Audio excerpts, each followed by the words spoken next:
At the end of 1989, the Civil War in Liberia started.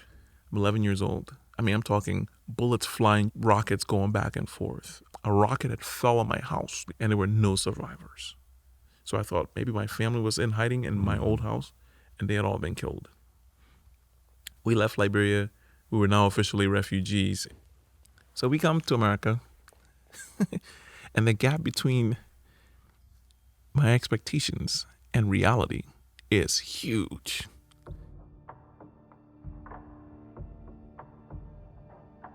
Every day we pass by people who have stories that need to be heard because we need to be shaped by them. This is one of those stories.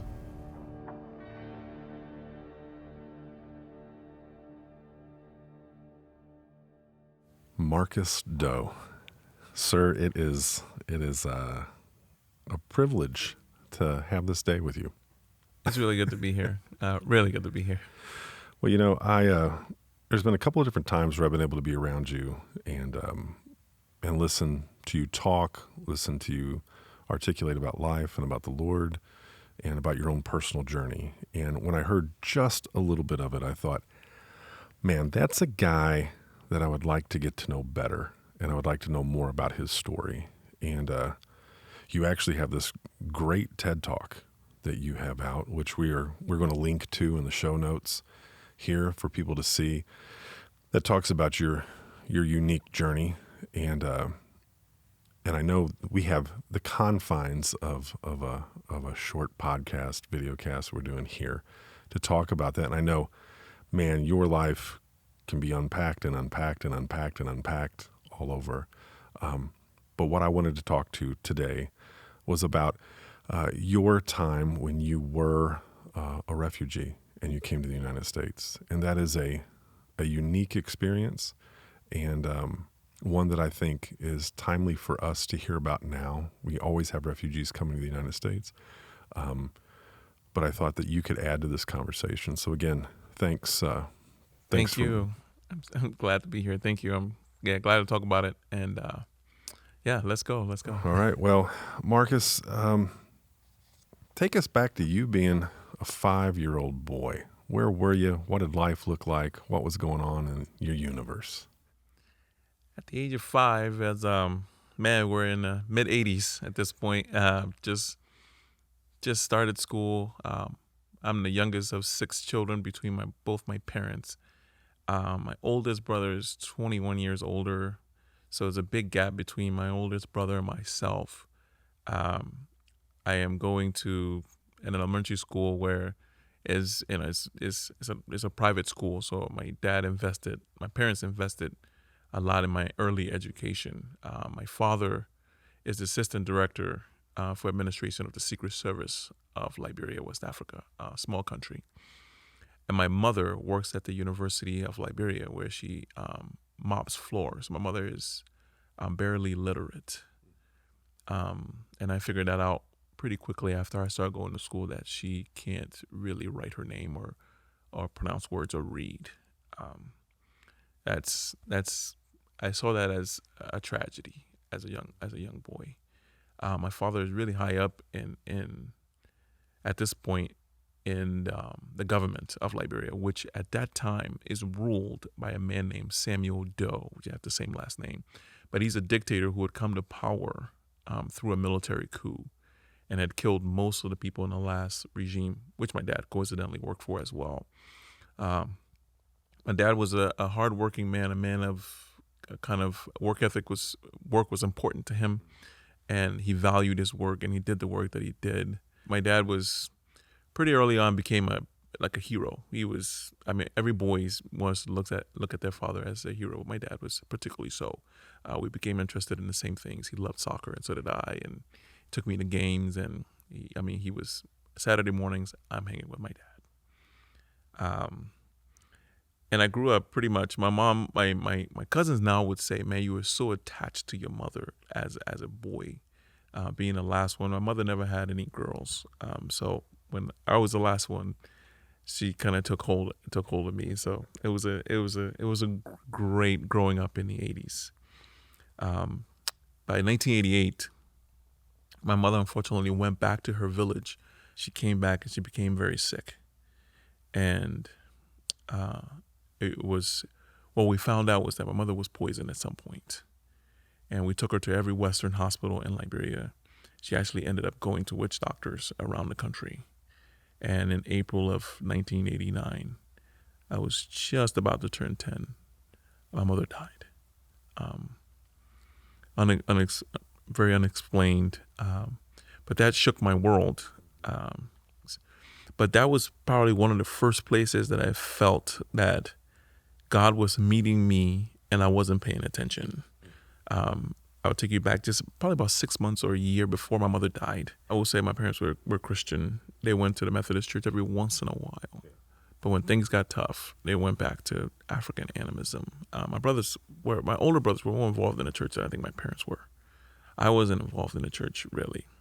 We were sitting in the Methodist church in downtown Monrovia, where we went, I don't know, probably once or twice a year, maybe Easter, average thing. And the pastor was preaching on, I think, John 11, when Jesus raises Lazarus from the dead. I remember that story so vividly. And then a year later, my mother died and was sitting in the same church, same pastor. And I'm asking myself, I'm sitting in the front row and people's gazes are on me, how I could feel people felt sorry for me. And I'm thinking to God, why can't you raise my mother like Jesus raised Lazarus? And I prayed that prayer and it obviously never happened. At that point, I would live with my aunts periodically, my dad's brother's wives. So I would live with one brother and his wife, which they're older people, they have their own families.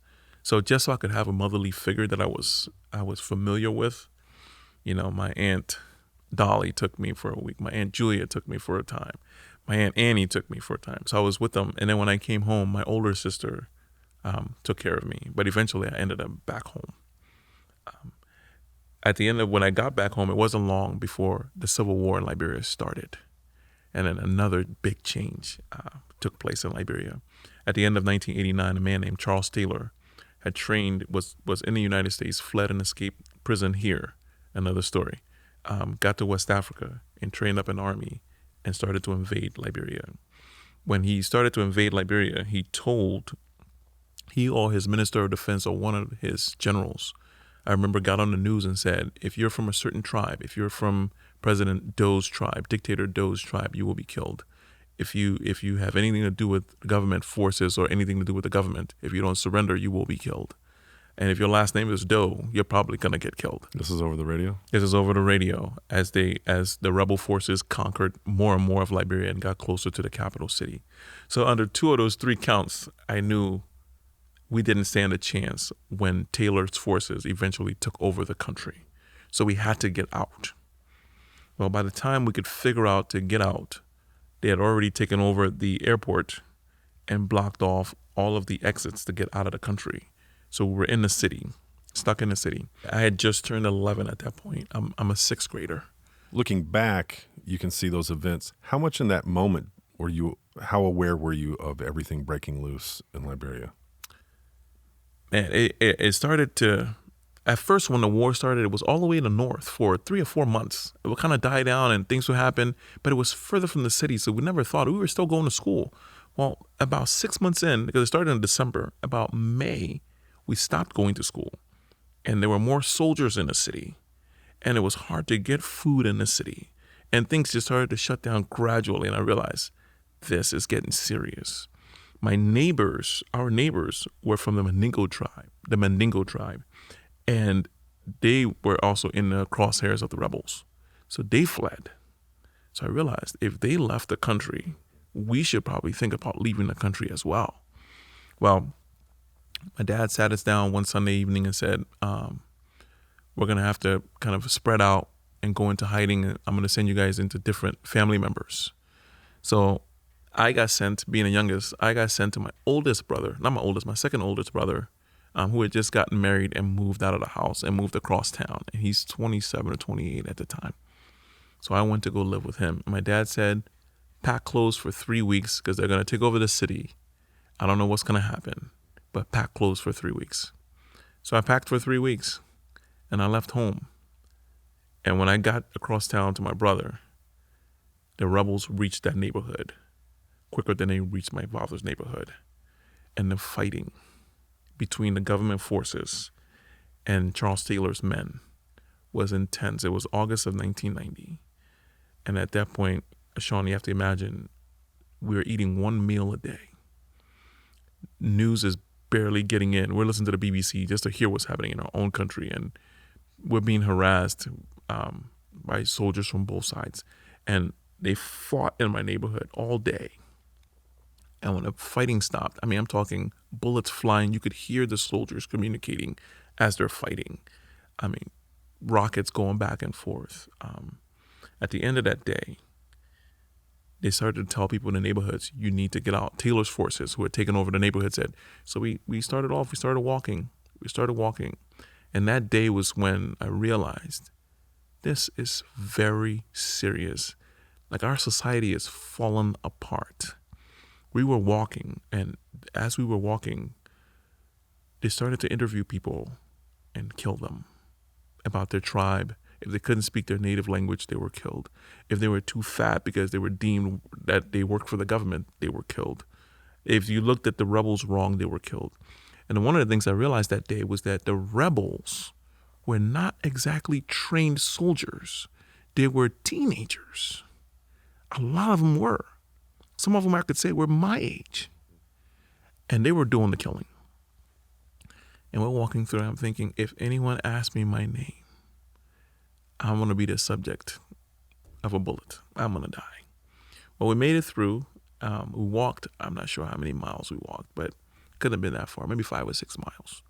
I don't know how we found this house, but we found the house where we slept in for one night, and then we found another place where we started living there, and there were probably 50, 60, 70, 80 people living in that house in 2 compounds. Internally displaced people sleeping on the floors, and we're eating one meal a day yet again. And at the end of those, we lived there for about 3 months, and the population just dwindled in that house. And I never asked where those people went. I left that compound every day to go get water for us. And every day I left that compound was risking my life so that we could have clean water. It was during that time that we found out that President Doe was captured and killed. And I had an inkling that my dad had been captured and killed because my dad was always with the president, because he's involved in the Secret Service. I don't know where the rest of my siblings are.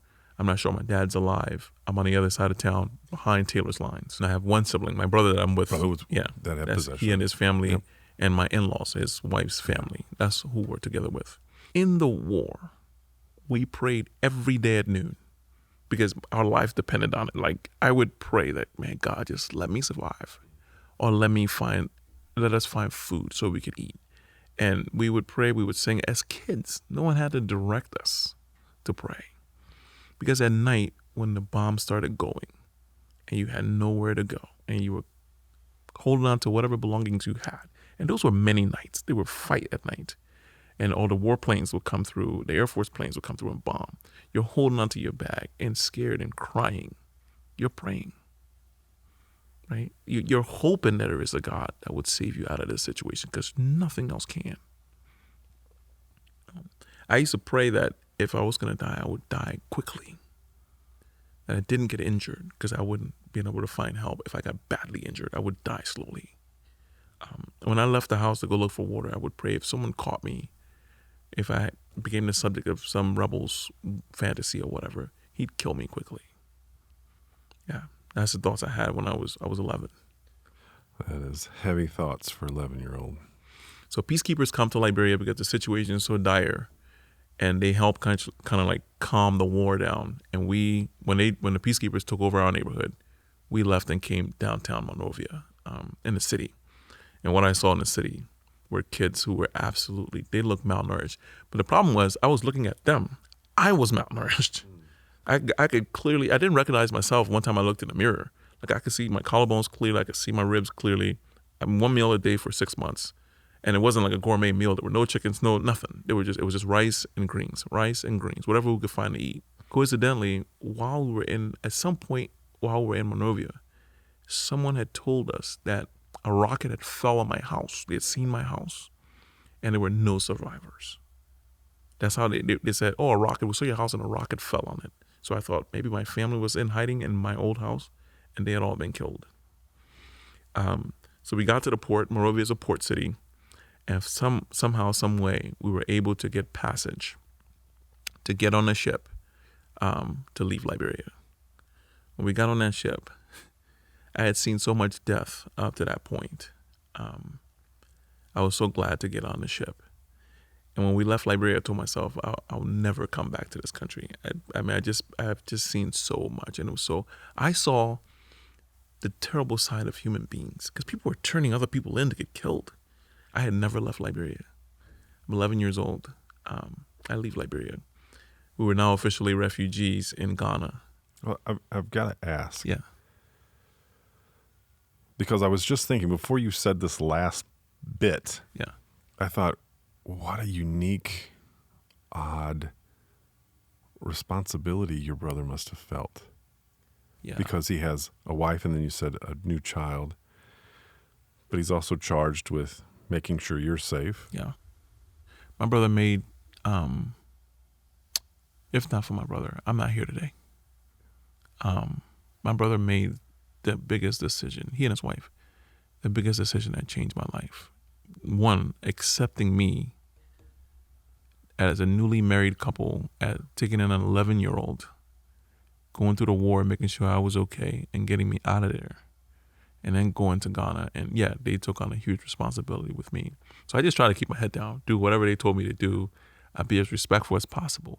So they went back to Liberia. Well, when they came back, was when my life really changed, because my brother somehow got a hold of a letter that one of my other brothers had written to me.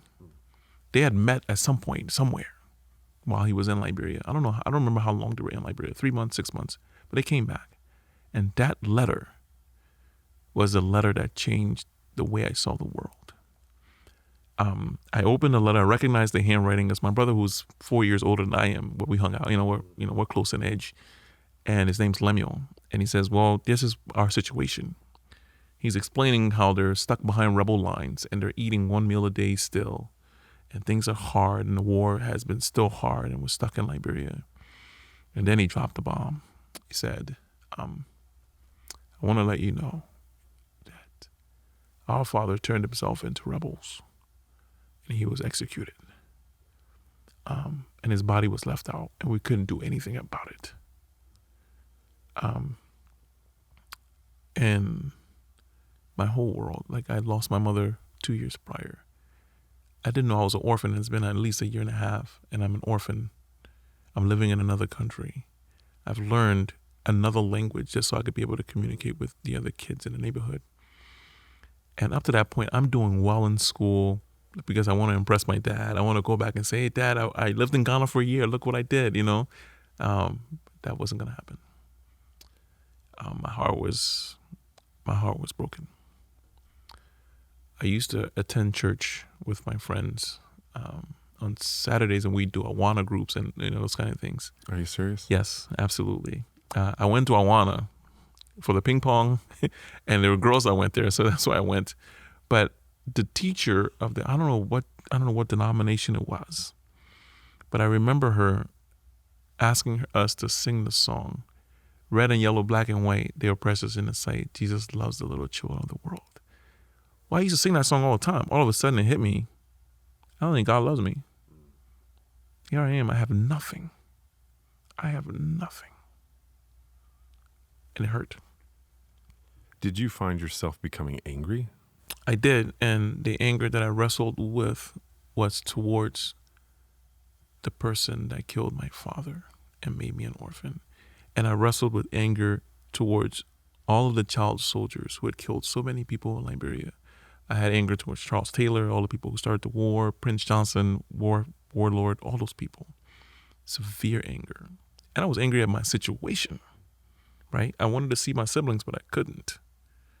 I wanted to do well in life, and I didn't know what my life would look like. It was still a mystery. Like, are we going to stay in Ghana for the rest of my life? Are we going back to Liberia? What's going to happen?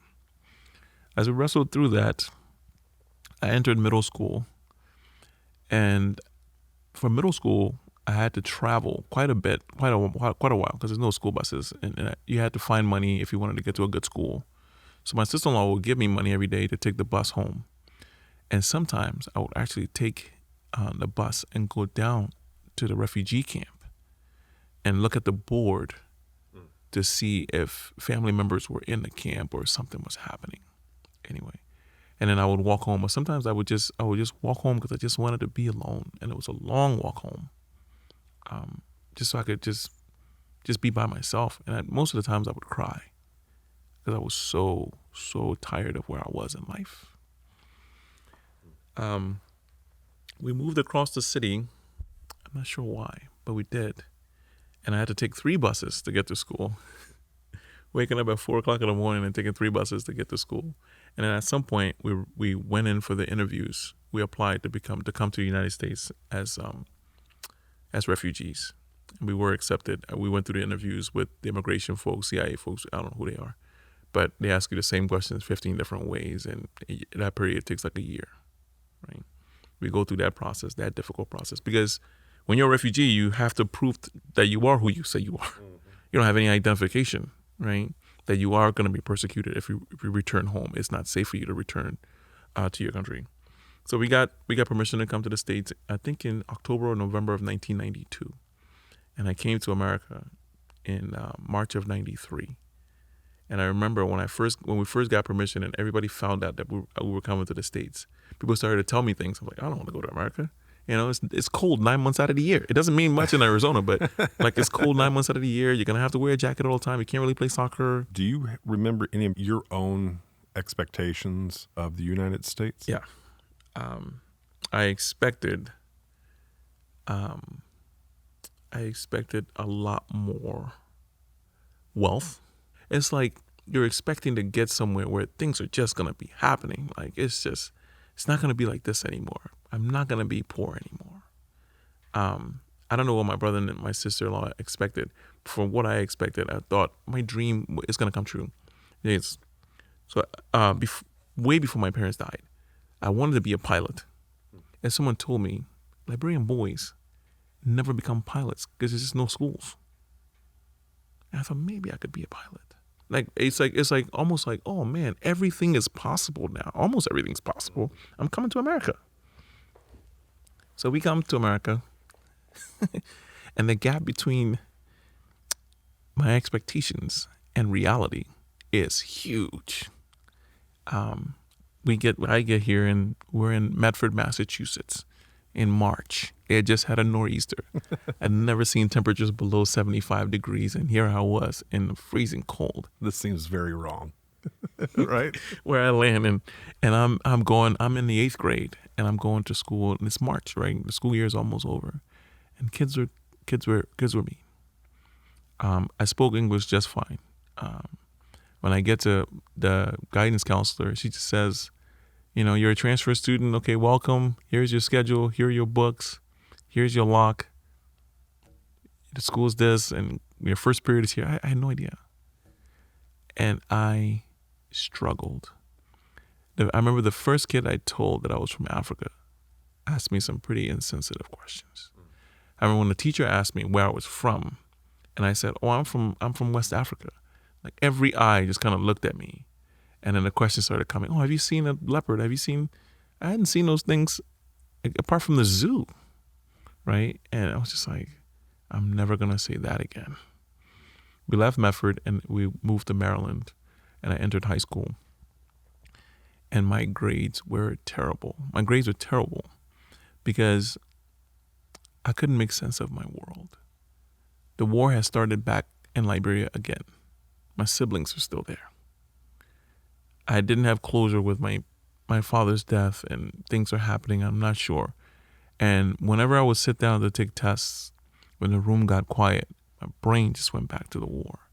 I wanted so badly to do well in school, but I couldn't. I couldn't get past a certain mental block. Now that I understand what that is now, I just couldn't.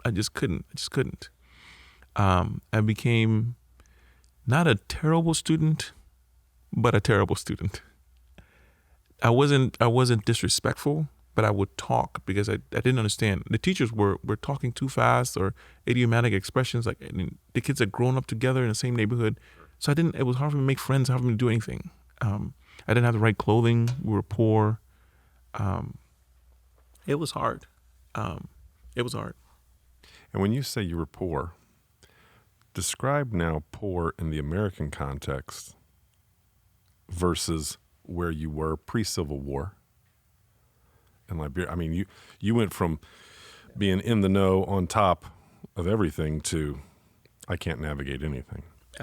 So in Liberia, I had someone to wash my clothes. Someone came to cut the grass. So I had a tutor. These are all different people.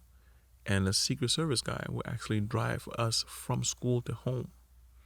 So I had everything that I thought I possibly needed. And then when I get to the States, man, I'm getting bread behind the church on Sunday so we could eat, and like we didn't know how to shop. That's another thing. We were like buying things that were probably not great for us. We're getting secondhand clothing. I was getting secondhand clothing. We didn't have. Yeah. We didn't have. And you felt it. I felt it. So you are about to wrap up high school. What is now in front of you? I'm in 11th grade, and I have failed algebra twice already. Thanks. I can't figure this thing out. I just can't, right? I'm on my third go around. And you need 4 credits of math, 4 years of math to graduate. I'm in 11th grade. I don't have one. I get into my math class, and it's all 9th graders in there, so I'm embarrassed. High hell. I'm sitting in the back and causing trouble as I usually did. And the teacher says, are you Marcus? You need to come to the front. Her name is Mrs. Federline. Without Miss Federline, I don't graduate high school. Because she starts keeping me after school to get the rest of my work done. It's been, 28 years since I've been in her classroom. I talked to Miss Federline once or twice a month. Miss Federline came to my wedding in 2013. Come on, man. When I did the TED Talk, she came. She flew from Maryland across the country to come and watch me speak. And she is my biggest advocate out of anybody on this earth. And it started in the fall of 95 in her classroom. I never told her that how badly I was hurting. She would just say, I knew something was up with you. To go from that point when I was almost not going to graduate high school to where I am today, Miss Federline's one of those people that God used to pull me out of in dire straits. Yeah. Well, so you graduate high school. Barely. You skin of your teeth. You exact phrase that my English teacher used, skin of your teeth. Yeah. And so the next step for you was nothing. College, or was it nothing? Was there another big ambiguous moment for you? Ambiguous moment. Didn't know where I was going to go. My friends were applying for schools and going everywhere else. And I was like, how are people applying for schools? And I'm going to the guidance counselor my GPA is so low, like, you're not getting into anywhere, Marcus. It's just not going to happen for you. So in high school, I started working for Burger King. So I'm working for Burger King. And at this point, I'm coming of age, and the rage in my heart for the man who killed my dad is still in my heart.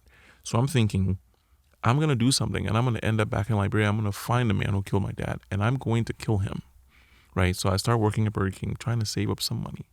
I joined the United States military. I joined the Army the summer after I graduated high school, and I go off to basic training in December of 1998.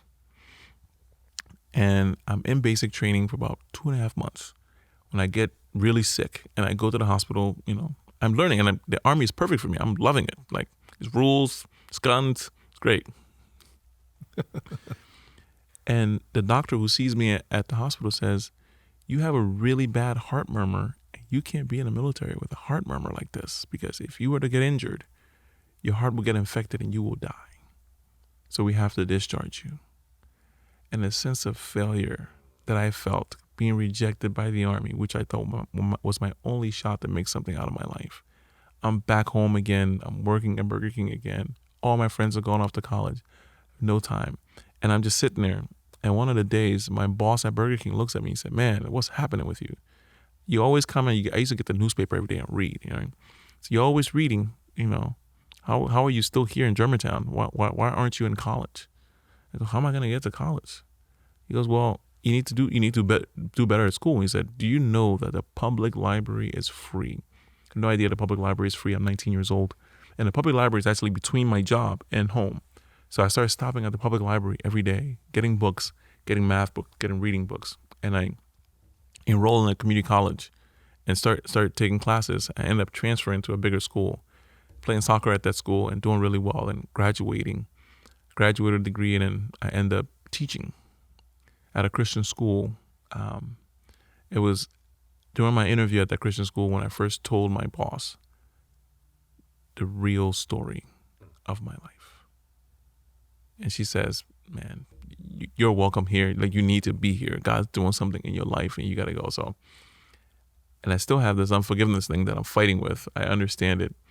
And this is mid 2000s at this point. And this story has so many pieces. I feel like, man, this could go on forever. But at some point, I started to cling more to God and started to read my Bible more and more and more and more.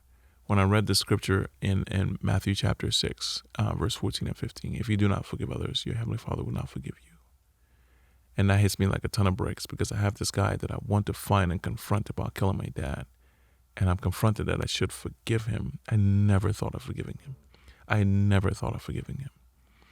So at that point, I make a decision that I'm going to try to forgive him. But it's not that easy. So I start, at this point, fast forward, I would go to summer camp while I was in college to teach soccer. And I met some guys who were from Denver. So I said, okay, I'm going to move to Denver and work on this forgiveness thing, actually write this story down. So I moved to Denver and I started working at another school, and the call to forgive grows and grows and grows and grows. And I realized I don't really have any friends. I don't have any close relationships because I'm so shallow. I don't want to tell anybody my whole life story. I don't want to get there. It's too painful. It's too sad. And somebody said, you should probably go see a counselor. So I started seeing a counselor. And the counselor is the one who confronts me about forgiveness. She's not a Christian. At least we didn't talk about Christianity in there. And she said, you need to start practicing talking to this man, just like you and I are talking, who killed your dad, and actually forgive him. That's the only way you're going to free yourself from this prison. I went there initially just to process grief. And she kind of opened that box. So she opened that box for me. Yet another consequential person in your life. Absolutely. And I wish I could find her today, but I don't know where she is. She's in Denver somewhere, I'm sure. So how did you get into the ministry? Oh, man. Yeah, we go. Now you're talking. All right. So while I'm at the Christian school, in 2005 or 2006, we took a bunch of sixth graders to an outdoor ed retreat. And the verse for that week was, "Here I am, send me," Isaiah 6:8. And we're praying for these kids that one of them will end up in a ministry. Like, oh yeah, send them, right? Send them. And I just hear this voice. It's not even an audible voice. It's like, you're not praying this prayer for these kids. You're actually praying this for you. Whoa. I thought, no. Because at that point, I was going to teach for a few years. I wanted to go to law school. I wanted to go into politics. I wanted to do something else completely different for my life. Well, I said, I'm still going to stick with my plan. Send me there. Send me to Congress. That's what Lord, send me to Congress. So I'm ignoring this thing. Here's the thing. At that point, I was a single guy. So I would go to different churches, different places. I wish I brought my Bible to show you. But every time I would be having a rough time, like doubting it, when I walked into that church, the pastor would be preaching on that verse. I have it in my old King James Bible, the dates that it comes up. It's like 5 or 6 times over 10 years or so. And when I started dating my wife, I told her about this. I said, we're going to test this. We went to some church, Calvary Aurora in Colorado, on a Saturday night service. I said, if I walk in here, she's like, no, it's not going to happen. We just said, we're just going to church. I was like, no, I'm thinking this is going to happen. And sure enough, we sat in that back row and he talked about that verse. No way. 2011 or 2012. Yep. At that point, I said, okay, I got to go. So I started applying for seminaries, and in 2013, I went off to seminary. And before then, I actually went back to Liberia to see my siblings for the first time in 20 years and try to find the man who killed my dad after 20 years. Yeah, that's how I got to the ministry. And when I got to seminary, I knew nothing about Christian culture. I couldn't tell you who Dietrich Bonhoeffer was. I had not read the books. I had never been to Christian undergrad. I had no idea. I knew about basic things about the Bible, but I was reading 70 books a semester just to catch up with my friends who had gone to Bible undergrad, so I could understand the movements, so I could understand like what Reform was Presbyterian. I didn't know the difference between Presbyterian and Methodist. I didn't know anything. And Gordon Conwell Theological Seminary educated me, and I drank everything they tried to teach me there. And it was such a formative time for me. Marcus, good grief, I wish I had 5 more hours to dedicate to just talking to you about this stuff. Who knows? Maybe there's a car ride in our future sometime coming up. Your ministry is so amazing to me. The experiences, how you've been able to take loss and still taking loss, still processing it, right? But with open hands saying, how can I bless other people through my life? Because even sharing the little bit that you've shared today, that means going back to deep spots, hard places, and reliving that again. And I appreciate your strength to do that. And knowing that there's people every day that are coming into countries all over the world who are displaced, who are experiencing similar hardships that you had experienced,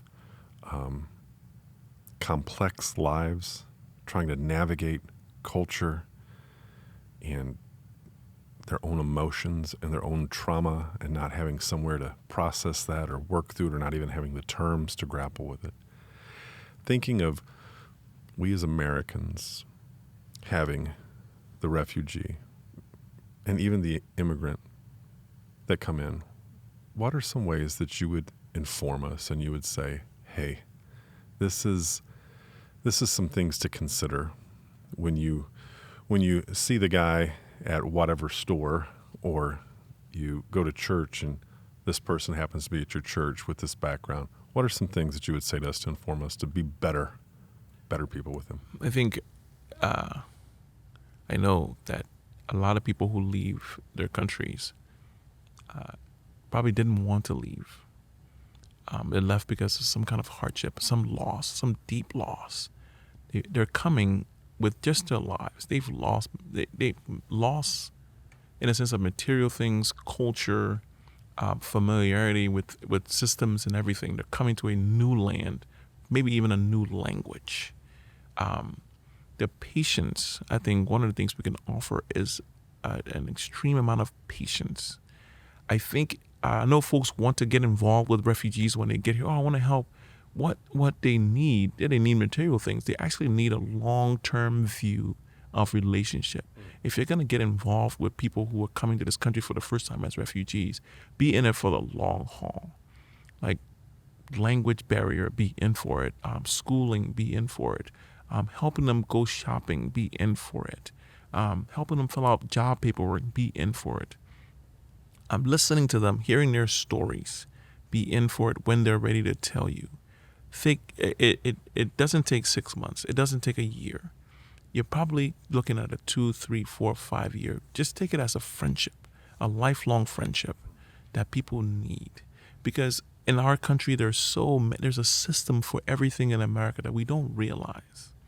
When you walk into the grocery store, take myself for example, I would walk into the grocery store. I didn't understand the difference between for sale and on sale.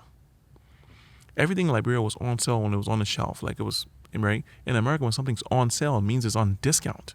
So I used to think that when things were not on sale, they weren't for sale. That's simple, but it's hard. Buying gas, knowing the type of stores, to buying quality things, not just cheap things. You know, there are cheap things that you can buy, but you end up buying them 10 times, right? Buying quality things, walking them through how to negotiate pay raises, When they go to the doctor, what to ask for, how payment works at the doctor. We have no clue. If you're gonna get involved with refugees, take it as a long-term friendship, whether it's with one person or with a family. It's long-term. So last question, Marcus. What do you say to that 14-year-old refugee who just landed in Massachusetts today?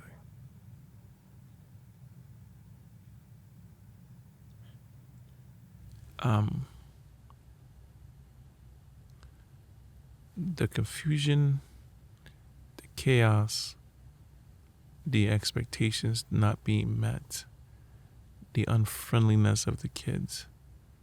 It gets better. It gets easier. God sees you. You are worth more to God than you imagine. People may not see you as quite human. People may dismiss you. But God has not disowned or dismissed you. The time period, what you're going through, is necessary to build what God is building in you. I think that's what I would say to a 14-year-old. A lot of things will fade away, but the love of God in your life just will never fade away. I can't believe this is my life compared to where I came from. I cannot believe. There are nights that I cry on my pillow still, thanking God that I am alive and that I have the means to provide for a family in the United States. I never thought I would be able to, but God. Thank you, brother.